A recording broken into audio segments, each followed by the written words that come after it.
On the afternoon of August 8th, 1974, the heat clung to the skin like a damp shirt, and in the narrow kitchen of a row house near East 55th Street in Lorain, Ohio, a 12-year-old girl stood still with her fork suspended, as if her own body had forgotten the next movement.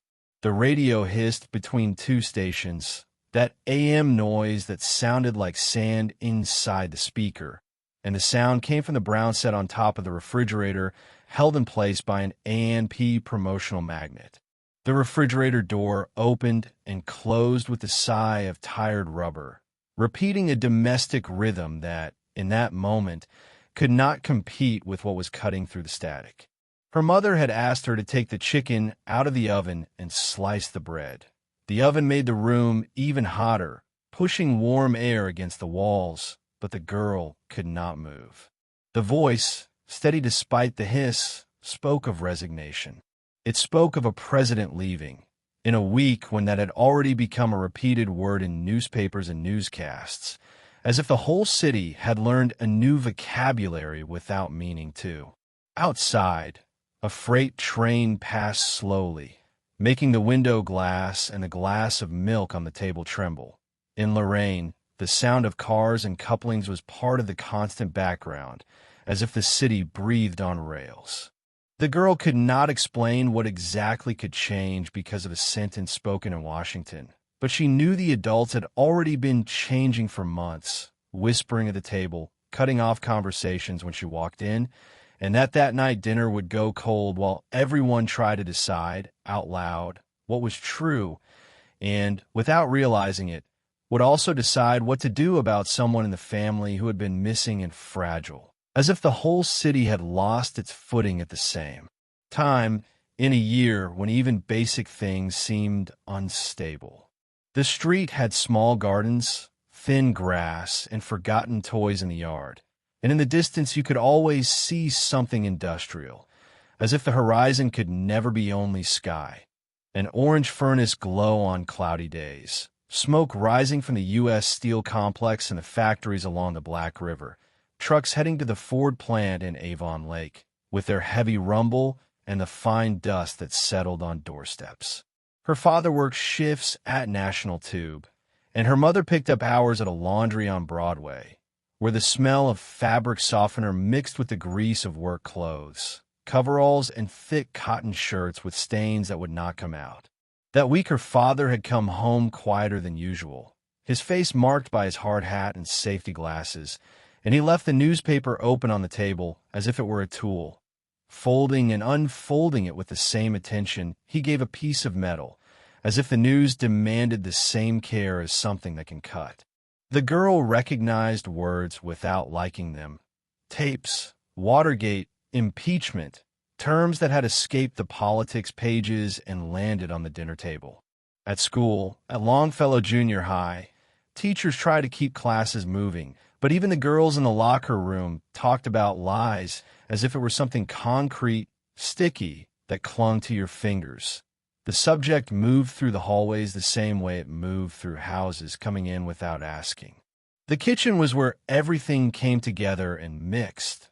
The St. Mary Church calendar with a faded photo of Our Lady, the shopping list pinned up with a thumbtack, the pot of beans on low heat, and now the radio with that voice saying that at 9 o'clock that night, Eastern Time, the president would speak to the nation.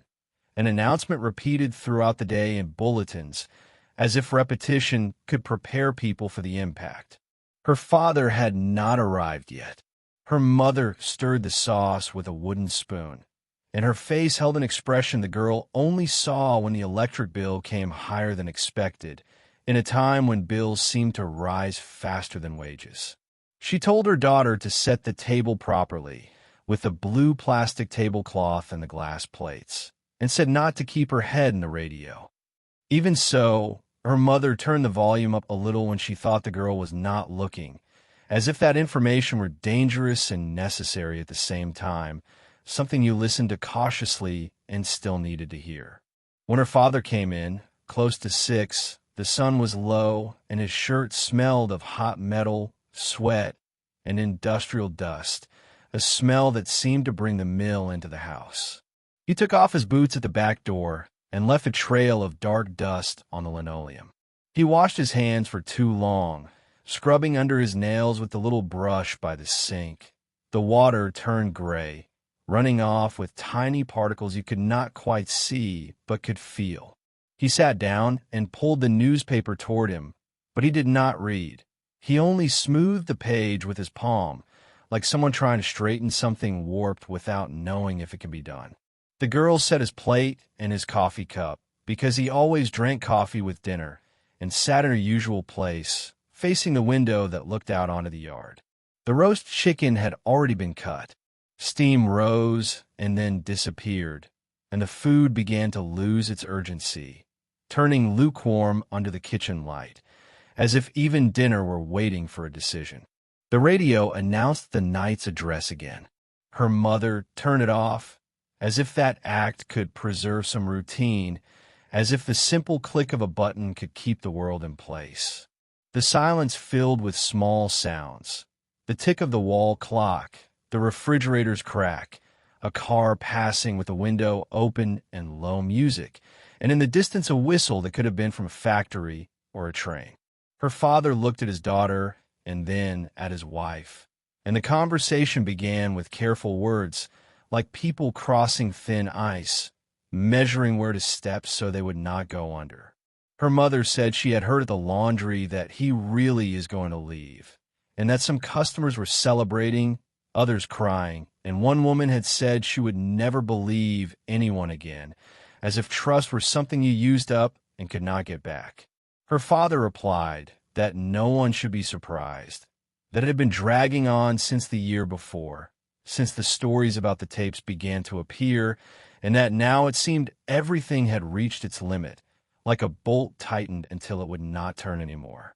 He talked about hearing with your own ears and seeing with your own eyes, and the girl listened because it sounded like a simple rule, something you could hold on to, as if it were a solid object amid everything else.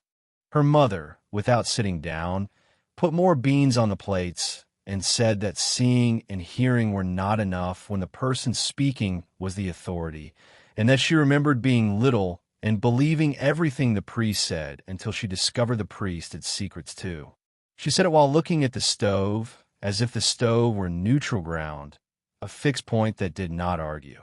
Her father frowned, and the girl felt the air grow heavier, like before a storm on Lake Erie, when the humidity shifts and the body notices before the rain, before any thunder. Her older brother, 17, came in afterward, dropping his backpack on the floor. He worked part-time at a shop near Oberlin Avenue and arrived with his hands full of grease, the smell of oil and rubber coming with him, as if he too brought work into the house. He did not take his eyes off the radio and asked if it had happened yet. Their mother told him to wash his hands, and he obeyed, but left the faucet running longer than necessary, as if he wanted to muffle the conversation with the sound of water, as if noise could control what was being said. When he came back, he pulled out his chair with a squeak and said that at the shop everyone was betting on who would get arrested, as if it were a baseball game, with the same lightness used to talk about a score, as if distance turned everything into entertainment. The girl chewed slowly, feeling the chicken grow less juicy with each minute, and watched how the adults changed tone when they spoke about truth. Her father spoke as if truth were something hard, an object that could be found and set on the table. Her brother spoke as if it were a weapon, something to hit someone with. Her mother spoke as if it were fragile, easy to break, and that when it broke it cut the person trying to put it back together, leaving small, persistent wounds you could not see from far away, but that hurt. After dinner, which ended without anyone really finishing eating, her mother pushed the plates toward the sink and said she would wash them later, as if postponing the dishes would also postpone what came with that night. Her father lit a cigarette at the back door, even though her mother always complained, and the ember was visible in the gathering dark. From a yard came the smell of hot earth and the metal trash can. The sky had a rust tone, mixed with the gray that came from the smokestacks. The girl went to the living room, where the carpet was worn and the sofa had a crocheted throw. The Zenith television sat on a cabinet with warped doors. On top, a photograph of the girl's first communion class and a vase of artificial flowers, already dusty in the corners, as if time collected in places no one cleaned. Her father turned on the TV to the local Cleveland news, and the image wobbled a little until he tapped the side lightly, a learned gesture repeated so many times it seemed part of the set, as if stability depended on a touch. The anchors spoke with a seriousness that seemed larger than the screen.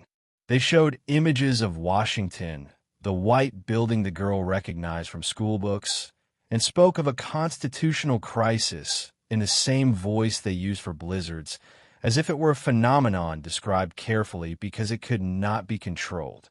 Her father sat in the armchair, her brother on the floor, and her mother stood with her arms crossed. The girl curled into the sofa, feeling that the night had its own weight, as if it were a date that would lodge somewhere in the body, the way certain memories do, memories you do not choose to keep, but that settle in any way. When the clock struck 9, the programming changed. The president's face appeared, paler than the girl expected, and the whole room seemed to hold its breath, as if even the carpet and the walls were listening. He spoke of decisions, of the country, of interests, and then said he would resign the next day, August 9th, 1974, at noon. The girl did not understand every sentence, but she understood the fact. Someone very high up was coming down. Her mother let out a sigh that seemed stored since spring. Her father stayed motionless, the cigarette going out between his fingers. Her brother made a short sound, half laugh, half contempt, and her mother shot him a look that ordered silence, a look that did not need words to work. When the address ended, the news returned and began to explain, to repeat, to fill the emptiness with graphics and phrases that tried to give shape to what had happened, as if repetition could make the fact more understandable. The room filled with opinion.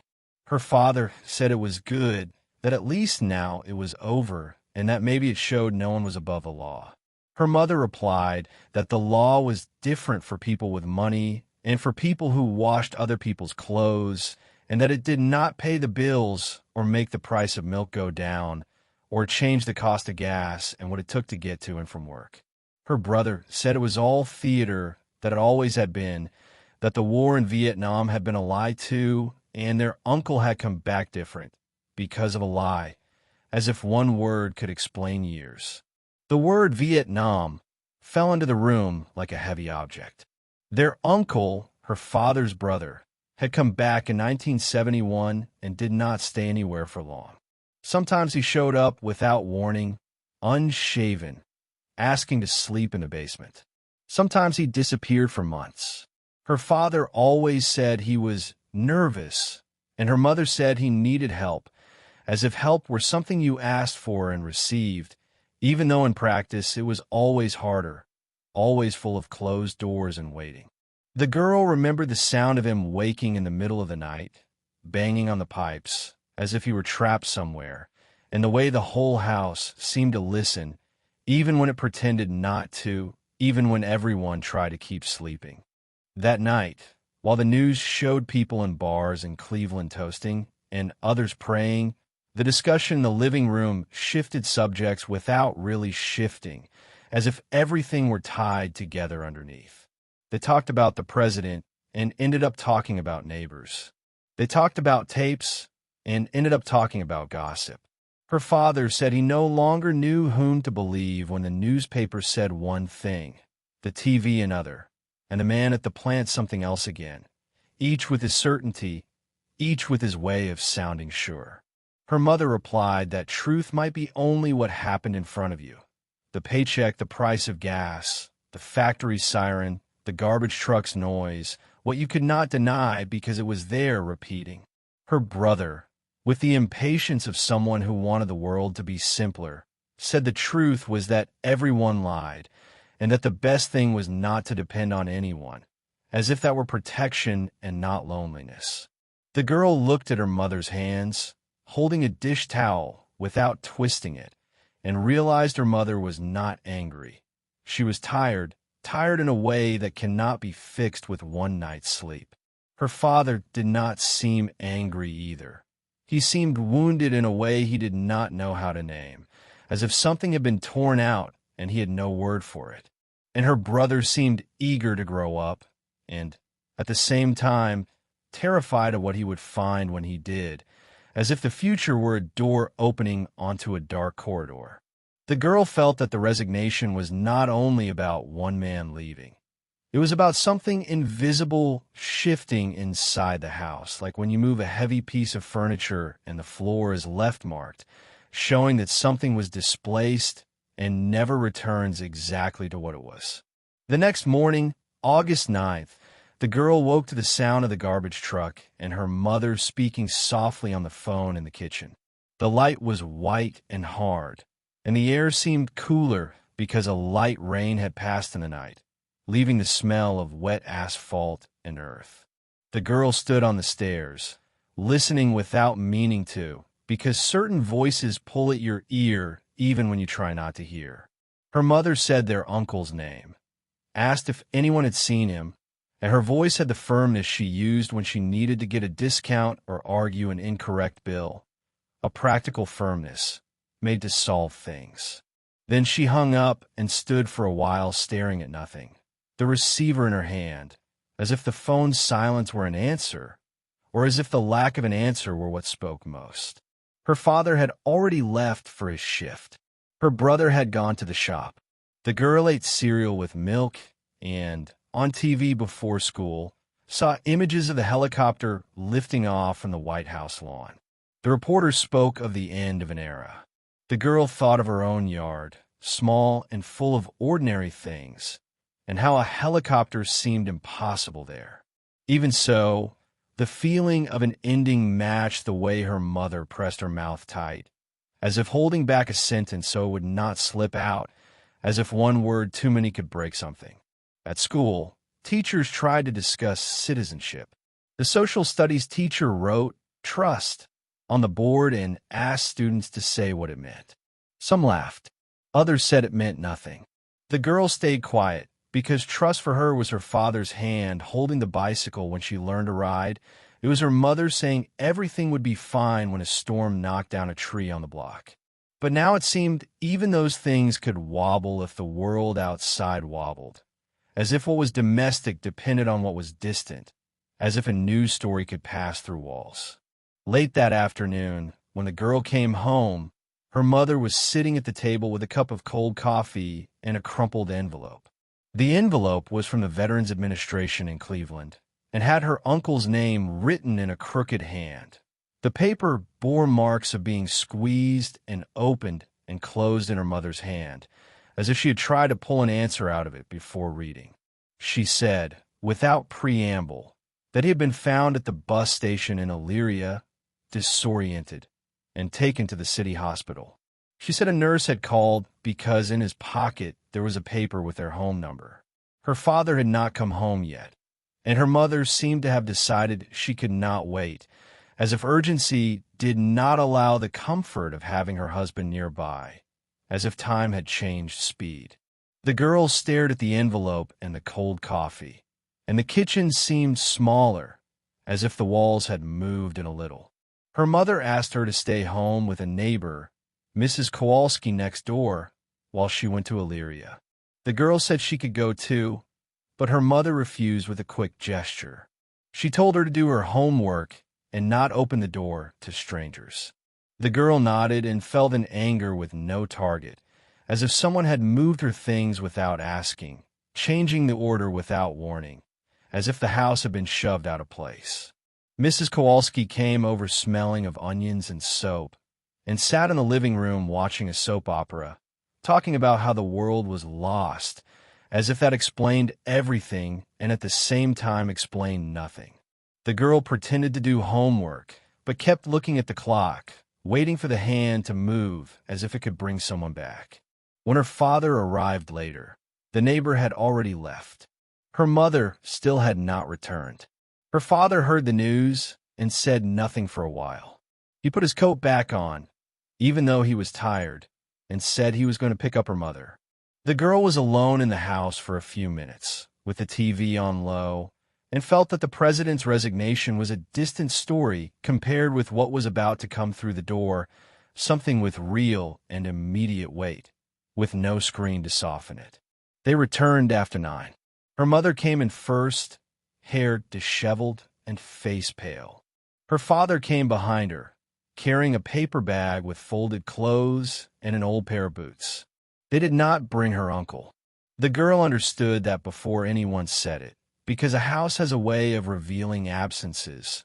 The silence is different, the air seems to stop, and even objects seem out of place, as if waiting for a body that did not come. Her mother sat down and placed her hands on the table as if she needed to anchor herself. Her father remained standing, not knowing where to put his arms, as if his body could not find a position for news that did not fit. Her mother said her uncle had had a crisis at the terminal, that someone had called the police, and that he had tried to run toward the platform, as if he were fleeing something only he could see. She said he had fallen and hit his head on the concrete, and that at the Elyria hospital the doctor spoke of a concussion and observation, of keeping him admitted for a few days to make sure there was no bleeding. The words came out of her like a report, without tears, and perhaps because of that the girl felt a chill rise up the back of her neck, as if the absence of emotion were the hardest form of emotion. Her father closed his eyes and rested his forehead against the wall for a second, a small, almost childlike gesture. Then he opened his eyes and went to the sink to wash his hands, as if washing could organize what had no order, as if water could give sequence to what was broken, as if a repeated gesture could hold the world in place.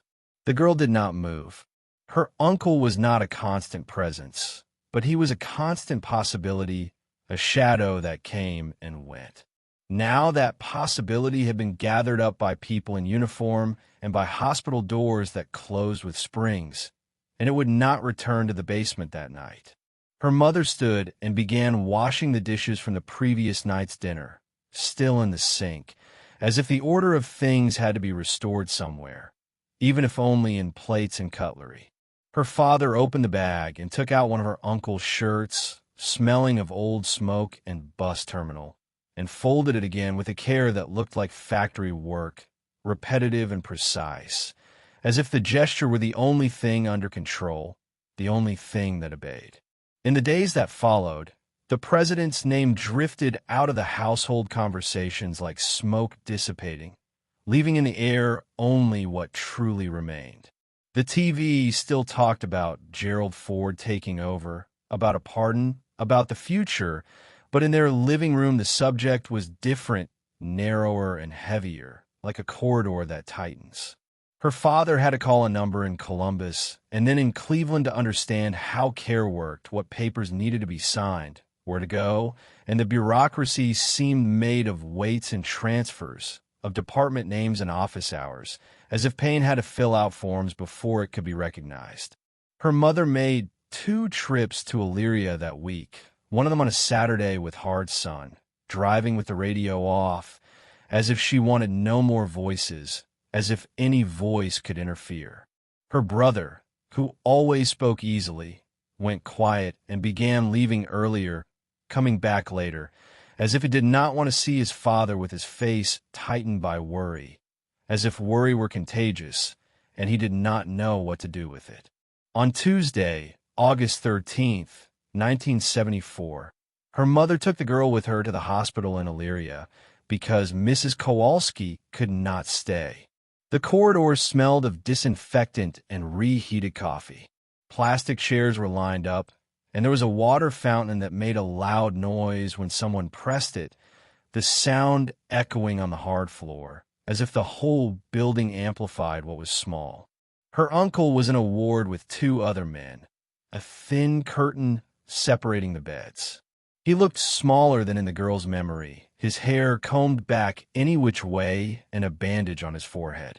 His eyes moved quickly, stopping on the ceiling, the window, the door, as if each corner held a sound, and his body seemed always ready to shrink, as if the bed were a temporary place. Her mother spoke softly to him, asking if he was hungry, if he wanted them to bring a book, if he remembered where he was. Her uncle answered in short phrases, sometimes without a verb, and gripped the blanket as if it might slip away. When a nurse came in to take his blood pressure, he flinched as if expecting a scolding. The girl stood near the foot of the bed, holding the strap of her mother's purse, watching details no one commented on. Her uncle's bitten nails, the pale mark where a wedding ring must have been years earlier, the way he avoided looking directly at the girl, as if he did not know what role he was supposed to play in front of a child who had grown while he disappeared, as if time had passed without asking permission and now demanded presence. In the parking lot, her father waited leaning against the car because he had managed to leave his shift early. He did not go into the room on that visit. He said he did not want to get in the doctor's way, and the words sounded like an old excuse repeated to himself, as if he needed an acceptable reason for his own difficulty. On the drive back to Lorain, her mother talked about a social worker who had mentioned a place in Cleveland, a program, a possibility of follow-up at the VA. Her father answered with silence, and then, with "it'll have to work," like someone accepting a heavy part of his hands without knowing where to put it, but knowing there is no choice, that life does not wait. In September, when school truly started again and the heat went away, her father began coming home earlier some days, not because of time off, but because the plant cut hours. He did not say lay off, but the words circled his sentences like an animal you do not see but feel, like a risk in the air. Her mother began saving coins in a glass mayonnaise jar, and the girl watched her count and recount, like someone praying, adding up pennies with the attention of someone who knows pennies matter, that pennies can decide a week. Her uncle did not come back to live in the basement. He was transferred for a period to a treatment center in the Cleveland area, and that changed the house in a definitive way, as if a door had been locked and no one knew where the key was. Her mother began waking even earlier to take the route into the city, and sometimes she took the brother to drive, because he already had a license, and she needed someone who would not shake at the wheel when fear tightened, someone who would keep the car in its lane when the mind wanted to escape. Her brother talked about enlisting, and her mother cut the subject off with a firmness that allowed no reply. She said she had already seen up close what a war left behind, and that was enough. Her father did not contradict her. He only looked at the table and nodded once, as if the decision were a stone set in the path, heavy and final, and no one would move it. The girl saw her brother turn red, not only with anger, but with shame, as if he had said something forbidden inside his own house, something you do not say because it calls up things that are already there. In October, on a gray afternoon, the girl found a shoebox in the hall closet with her uncle's papers, old letters, a photo of him in uniform, a crumpled bus ticket from Elyria to Lorain that had stayed in a pants pocket. She took the box to her room and opened it slowly, with the care of someone handling glass, as if any sudden movement could break what remained. The letters were in an uneven hand, short sentences without details. They spoke of heat, of noise, of missing home. They did not speak of fear. The girl realized that even on paper someone could hide what was true, and that hiding was sometimes the way to keep breathing, to get through one day and then another, not to collapse in the middle of the road. In November, after Thanksgiving, her mother finally washed the living room curtains and moved the radio's place in the kitchen. It was not a dramatic gesture. She simply put the set on a lower shelf, away from the refrigerator, as if she wanted it to take up less space, not to dominate the room, not to command attention. Even so, when the radio turned on, the girl felt her body become alert, remembering the night when a voice announced a resignation, and the next day another voice announced that a relative had gone through a hospital door and would not come back the same, because certain news changes the texture of everyday life, changes the way a house sounds. In winter, snow covered Lorain in dirty layers, and the lake turned a metallic gray. The girl helped her mother spread salt on the sidewalk and watched her father leave in the dark, his lunch wrapped in aluminum foil. Her brother stopped talking about enlisting and began talking about leaving town, going to Toledo or Akron, anywhere that did not have smokestacks on the horizon, as if changing the scenery could change what you feel. Her mother listened without answering right away, as if she had learned that words spoken too quickly did not hold anything. Sometimes she came back from the Cleveland area with slumped shoulders and a crumpled pamphlet in her purse, and she did not share details. She only said her uncle was stable, a word that served both body and bills, for what is measured and what is hoped for what you try to keep standing. In March 1975, on a night when the wind made the house crack, the girl heard her father tell her mother in the kitchen that he still kept thinking about the tapes, about how something recorded could bring down a man, and how, even so much that mattered was never recorded. He said no one had recorded their uncle waking up screaming in the basement. No one had recorded his trembling hands trying to light a cigarette. No one had recorded the way he looked at the street as if expecting an attack. Her mother replied that maybe it was better that way, that some truths were not meant to be displayed, only carried. They spoke softly, but the girl heard and understood that the adults had not found a final answer. They had found a way to continue, with the weight distributed across the days, as if each day carried a part and none carried everything, as if survival were that, dividing. At the end of May, when the trees on the street were green again and the smell of hot asphalt returned, her mother took the girl to the Lorain Public Library on 6th Street and asked her to check out books for the summer. She did not choose books about presidents. She chose novels and cookbooks, things that taught you to make and to imagine, as if making and imagining were ways to keep the world upright when it insisted on tilting. On the way back, they passed the Black River, and the water looked too still, reflecting the metal structures like long shadows. Her mother drove an old car that creaked on turns, and on the dashboard a rosary hung. The girl watched the rosary sway and thought that trust might be that, a small, repeated object, not because it solved everything, but because it gave you something to hold when everything else shifted, when what is too big does not fit in your hand. In August 1975, a year later, the family had a simple dinner in the backyard. It was not a celebration of anything big, just a Saturday when the heat made it possible to stay outside, with still air and insects tapping at the light. Her father grilled hamburgers on a rusty grate. Her mother made potato salad. Her brother showed up with longer hair and a new job at an auto parts store in Elyria, and he spoke less than before, but more carefully, as if he had learned that words have consequences and silence does too. The girl, now 13, helped carry paper plates to the garden table and watched the sky turn orange behind the distant smokestacks, an orange that always seemed mixed with smoke, as if the color could never be pure. Her uncle was not there. He was still in treatment, still appearing in short phone calls and in letters with crooked handwriting, and sometimes in quick visits when he sat in the living room like someone waiting for instructions, watching the clock, wearing a coat even in the heat. His absence had become part of the furniture, not like an open wound, but like a permanent mark on the floor, and it was irreversible because the family had reorganized around what could not be fixed by will alone. When the kitchen radio played, inside, some ordinary song, no one ran to turn up the volume. Her mother left the screen door open, and the sound came mixed with a cricket's chirp. Her father told a small story about a man at the plant who always lost his lunch pail.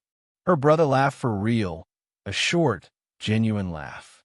The girl looked at the empty chair she did not expect to be filled that night and felt the way you feel the place where a picture has been taken off the wall. The lighter rectangle still shows, but the house remains standing with its routines and its marks. The president's resignation had become a date in books and newscasts, something that could be remembered with ready-made phrases. Her uncle's collapse at the Elyria terminal had become another kind of date, kept in hospital papers, in road maps to Cleveland, in coins in the mayonnaise jar, in mornings when her mother left before sunrise and came back with tired eyes and a firm mouth. On that hot August night in Lorain, dinner did not go cold on the table. It was eaten slowly to the end, and then her mother gathered the plates with the same care as always. Her father turned off the backyard light and checked the door lock. Her brother took out the trash without complaining, and the girl stood for a moment looking at the quiet street, at the identical houses and the darkening sky, feeling that truth in that family was not a single sentence someone could say on television, but a set of things lived and confirmed day after day, weighed in the hand like cutlery, folded like clean laundry, and put away in the right place so life could continue without promising more than it could deliver.